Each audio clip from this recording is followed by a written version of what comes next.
Hello everyone, आप सभी का मेरे यूट्यूब चैनल पर स्वागत है। और आज हम पढ़ने वाले हैं डिकम्पोजिशन के प्रोसेस के बारे में। और जो पीडीएफ है इन स्लाइड्स का, ये आपको मिल जाएगा डिस्क्रिप्शन बॉक्स में। अगर वीडियो पसंद आए तो लाइक करिए, शेयर करिए अपने फ्रेंड्स के साथ। तो बिना टाइम वेस्ट किए हुए चलिए शुरू करते हैं।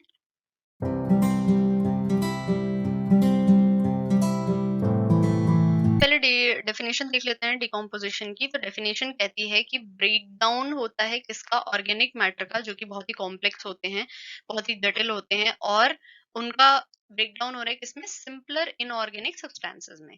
राइट, तो इस प्रोसेस को हम क्या कहते हैं, decomposition, break down of organic matter into simpler और इनऑर्गेनिक सब्सटेंसेस।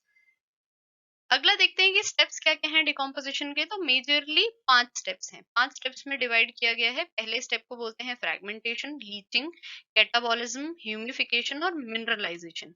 इन सारे स्टेप्स के नाम याद करने जरूरी है, क्योंकि पेपर में इस तरीके से भी क्वेश्चन आ सकता है कि इसके बाद कौन सा स्टेप है डिकम्पोजिशन में। राइट, तो और कितने स्टेप्स हैं, 5 स्टेप्स हैं और उनके नाम ये हैं। तो ये मेजर चीज है, इस स्लाइड से आपको ये चीजें याद करनी है। नेक्स्ट जो है पहला प्रोसेस फ्रैगमेंटेशन। तो देखते हैं कि फ्रैगमेंटेशन एक्चुअल में क्या होता है। तो फ्रैगमेंटेशन का मतलब है ब्रेक डाउन हो रहा है किसका, डेट्रिटस का, यानी कि या तो सूखी पत्तियां या फिर कोई भी ऑर्गेनिक सब्सटेंस होगा, जैसे कि फ्रूट्स के छिलके हो गए या फिर सूखे फूल हो गए। ये सारी चीजों का किसमें ब्रेक डाउन हो रहा है, स्मॉलर पीसेस में, छोटे छोटे पीसेस में वो बंट रहे हैं। किसके द्वारा, डेट्रीवोर्स के द्वारा। अब डेट्रीवोर्स क्या होते हैं, डेट्रीवोर्स ऐसे ऑर्गेनिजम्स हैं जो कि हेल्प करते हैं डिकम्पोजिशन में। तो अभी फिलहाल क्या हुआ कि सिर्फ और सिर्फ छोटे टुकड़ों में उनको बांटा गया, उसको हमने क्या बोला, फ्रैगमेंटेशन। अगला प्रोसेस जो है उसको कहेंगे लीचिंग। तो लीचिंग में क्या हो रहा है, जो फ्रैगमेंटेड पार्टिकल्स, जो भी हमने फ्रैगमेंटेशन में देखा, जो छोटे छोटे पार्टिकल्स में डिवाइड हुआ, उसमें क्या होता है, वाटर सॉल्युबल, यानी कि ऐसे न्यूट्रिएंट्स प्रेजेंट होते हैं, ऐसे तत्व प्रेजेंट होते हैं जो कि पानी में घुल सकते हैं, वाटर सॉल्युबल होते हैं। और वो इनऑर्गेनिक होते हैं नेचर में। तो अगर वो पानी में घुल सकते हैं तो क्या होगा, वो पानी में घुल के डिसॉल्व होके उसमें वो मिट्टी के निचले हिस्से में चले जाएंगे, यानी कि सीप इनटू द सॉइल, यानी कि पानी में रिसाव हो जाएगा, सॉरी सॉइल में रिसाव हो जाएगा, वो अंदर की ओर चले जाएंगे। तो इसको हम कहते हैं लीचिंग, यानी कि ऐसे पानी का मिट्टी में रिसाव होना जो जिसमें कि न्यूट्रिएंट्स प्रेजेंट हो, उसको हम क्या कहेंगे, लीचिंग कहेंगे। थर्ड प्रोसेस है कैटाबॉलिज्म। हमने ये वर्ड काफी बार सुना है, इसका मतलब ही यही होता है कैटाबॉलिज्म का, कि कॉम्प्लेक्स जो ऑर्गेनिक मैटर है उसका इनऑर्गेनिक मैटर में, सिंपलर चीजों में उसका कन्वर्जन, है ना। कोई भी ऐसी चीज जो कि कॉम्प्लेक्स है उसका सिंपलर चीज में कन्वर्जन होना, उसको कैटाबॉलिज्म कहते हैं। कैटाबॉलिज्म का उल्टा क्या होता है, एनाबॉलिज्म, जिसमें क्या होता है कि सिंपलर जो चीजें हैं उससे कॉम्प्लेक्स चीज बन रही है। तो इसमें क्या हो रहा है हमारे डिकम्पोजिशन प्रोसेस में, कैटाबॉलिज्म कहाँ पे होता है और क्या हो रहा है उस प्रोसेस में। तो एक्स्ट्रा सेलुलर जो एंजाइम्स हैं, यानी कि ऐसे एंजाइम्स जो कि सेल के बाहर हैं, वो किसके द्वारा रिलीज किए जाते हैं, बैक्टीरिया और फंजाई के द्वारा। और उनसे क्या होता है, एंजाइमेटिक कन्वर्जन होता है किसका, जो ऑलरेडी डिकम्पोजिंग डेट्रिटस है, यानी कि जो फ्रैगमेंटेड डेट्रिटस अभी था, जिसको हमने छोटे छोटे टुकड़ों में बांटा था, उसको और सिंपलर कंपाउंड्स और इनऑर्गेनिक सब्सटेंसेस में कन्वर्ट करते हैं। कौन करते हैं, एंजाइम्स करते हैं, जो कि बैक्टीरिया और फंजाई द्वारा रिलीज किए जाते हैं।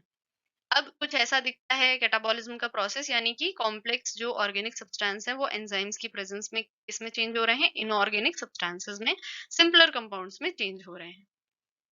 नेक्स्ट देखते हैं, नेक्स्ट प्रोसेस है ह्यूमिफिकेशन, यानी कि ह्यूमस का फॉर्मेशन, इसको ह्यूमिफिकेशन बोलते हैं। तो ह्यूमस क्या होता है, एक काले रंग का या फिर एक डार्क रंग का ऐसा अमोर्फस सब्सटेंस है जो कि बनता है इस प्रोसेस में। और कहाँ एक्यूमुलेट होता है, सॉइल में एक्यूमुलेट होता है, उसको हम ह्यूमस कहते हैं।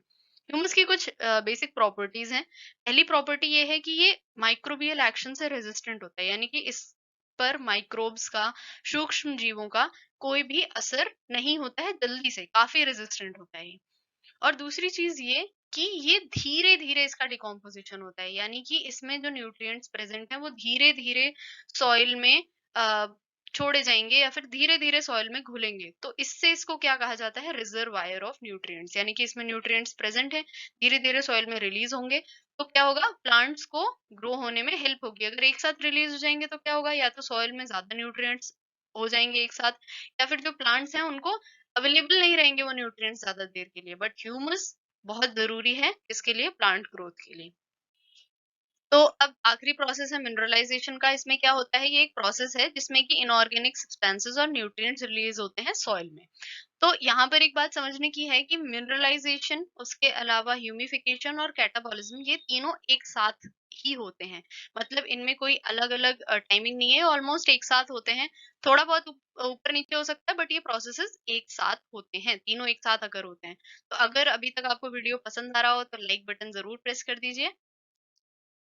चलिए, तो आगे है मल्टीपल चॉइस क्वेश्चन। क्वेश्चन क्या कह रहा है? विच of the following is not a decomposer? इनमें से कौन सा एक डिकम्पोजर नहीं है? नॉट वर्ड पे जरूर ध्यान दीजिएगा। मैंने आपको हमेशा अपनी प्रीवियस वीडियोस में भी कहा है कि नॉट वर्ड पे जरूर ध्यान दीजिएगा। तो एग्जाम्पल, आपके ऑप्शंस हैं fungi, bacteria, both A and B, या फिर नन ऑफ द अबव। तो अभी हम पिछली स्लाइड्स में ही क्या पढ़ चुके हैं कि एक्स्ट्रा सेलुलर जो एंजाइम्स हैं वो किसके द्वारा छोड़े जाते हैं, या कौन उन्हें रिलीज करता है? तो फंजाई और बैक्टीरिया, यानी कि ये दोनों तो डिकम्पोजर हैं। सी ऑप्शन कह रहा है बोथ ए एंड बी, तो ये भी बिल्कुल नहीं है। तो ऑप्शन क्या सही होगा? None of the above. अब डिकम्पोजर्स के एग्जांपल्स देख लेते हैं। एक तो फंजाई हमने देख लिया, बैक्टीरिया देख लिया, उसके अलावा कुछ वर्म्स हैं जैसे कि अर्थवर्म और मिलीपीड्स। तो यहाँ पर आप फोटो देख रहे हैं मशरूम की, यानी कि एक फंजाई है, बैक्टीरिया की, और यहाँ पर मिलीपीड की। तो ये सारे क्या हैं? हमारे डिकम्पोजर। एग्जांपल्स याद रखना इसलिए जरूरी है क्योंकि इस तरीके का क्वेश्चन आ सकता है कि इनमें से कौन सा नहीं है, या फिर इनमें से कौन सा है। कौन सा डिकम्पोजर? डेट्रीवोर भी बोलते हैं इन्हें, डेट्रीवोर्स भी बोलते हैं। तो ये टर्म भी याद रखिएगा। नेक्स्ट मल्टीपल चॉइस, सॉरी, उसी क्वेश्चन का आंसर दिया हुआ है none of the above. Next multiple choice question क्या कह रहा है? In which of the following conditions, condition कुछ दी हुई हैं जिसमें कि डिकम्पोजिशन फास्ट होता है। तो इनके ऑप्शंस देख लेते हैं। पहला तो लो ह्यूमिडिटी, यानी कि कम ह्यूमिडिटी और कम टेम्परेचर, कम ह्यूमिडिटी और ज्यादा ह्यूमिडिटी और कम टेम्परेचर, यानी या फिर हाई ह्यूमिडिटी, यानी कि ज्यादा ह्यूमिडिटी और ज्यादा टेम्परेचर। तो आई होप अभी तक आप अपना आंसर सोच चुके होंगे, और आपने सही ही आंसर सोचा होगा। और आंसर है हाई ह्यूमिडिटी और हाई टेम्परेचर। यानी कि डिकम्पोजिशन कब फास्ट होगा? जब वहां पर ह्यूमिडिटी, मॉइस्चर ज्यादा हो और उसके अलावा टेम्परेचर भी ज्यादा हो। तो कुछ कंडीशंस देख लेते हैं जिसमें कि जिस पर निर्भर करता है डिकम्पोजिशन। तो फैक्टर्स कौन-कौन से हैं? पहला तो टेम्परेचर हमने बता दिया। ज़्यादा टेम्परेचर में अच्छा डिकम्पोज़िशन, तेज़ डिकम्पोज़िशन होगा। फिर मॉइस्चर ज़्यादा होगा, यानी कि ह्यूमिडिटी ज़्यादा होगी, तो वहाँ पर भी डिकम्पोज़िशन तेज़ होगा। तीसरी चीज़ है presence of lignin and chitin in detritus, यानी कि लिग्निन और चिटिन नाम के जो कंपाउंड्स हैं वो डेट्रिटस में प्रेज़ेंट हों, तो क्या होगा? तो लिग्निन और चिटिन क्या होते हैं? काफ़ी कॉम्प्लेक्स कंपाउंड्स होते हैं। तो इनकी वजह से क्या होगा? जो डेट्रिटस अगर इनमें ये प्रेज़ेंट है, तो जो डिकम्पोज़िशन है वो काफ़ी स्लो होगा। तो ये क्या उल्टा इफ़ेक्ट करते हैं, अगर ये प्रेज़ेंट हैं तो डिकम्पोज़िशन स्लो होगा। अगर नाइट्रोजन की मात्रा डेट्रिटस में ज़्यादा है, तब भी डिकम्पोज़िशन फ़ास्ट होगा। तो क्या-क्या फैक्टर्स देख लिए हमने? Temperature, moisture, presence of lignin and chitin, and also nitrogen, है ना? नाइट्रोजन की प्रेजेंस में क्या होगा? जो डिकम्पोजिशन है वो तेजी से होगा। तो आई होप आपको वीडियो पसंद आई हो। अगर पसंद आई है तो लाइक करिए, और अगर आपको कोई क्वेश्चंस हैं तो कमेंट करके पूछिए, शेयर करिए वीडियो अपने फ्रेंड्स के साथ जो भी कॉम्पिटिटिव एग्जाम की तैयारी कर रहे हैं, और चैनल को सब्सक्राइब करना ना भूलिए। Thank you so much.